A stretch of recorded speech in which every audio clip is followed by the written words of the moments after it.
அசோகவனத்துல சீதா பிராட்டி எப்படி இருந்தாரோ அப்படி இருக்கும். அவர் எப்படி இருந்தார்னா பெருமாளையே நடிச்சுட்டு இருக்க. ஒரு பக்கம் பார்த்தா ராட்சசிகள் அவரை சுத்தி சீதா பிராட்டியை மிரட்டின்னு இருக்கா. சிந்தி பிந்திங்கிறா, கொன்னுடுவோம், வெட்டி போட்டுருவோம், கையை அப்படியே முறிச்சு சாட்டுருவோம் அப்படிங்கிற. ஆனா அவளை பிராட்டி லட்சியமே பண்ணல. அவ மிரட்டுறதுன்னு நினைச்சே பார்க்கல. அதனாலே துக்கம் கிடையாது. இன்னொரு பக்கம் பார்த்தா அசோகவனத்துல பெரிய தோட்டம், ஏகப்பட்ட புஷ்பங்கள், ஏகப்பட்ட பழங்கள். அசோகவனங்கிறது சாதாரண இடம் கிடையாது.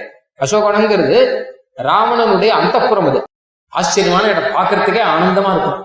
ஆனால் அதை கொஞ்சம் கூட ஏறெடுத்து பார்க்கல.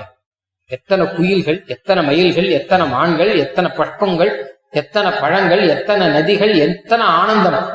இதனாலே துளி கூட ஆனந்தம் கிடையாது.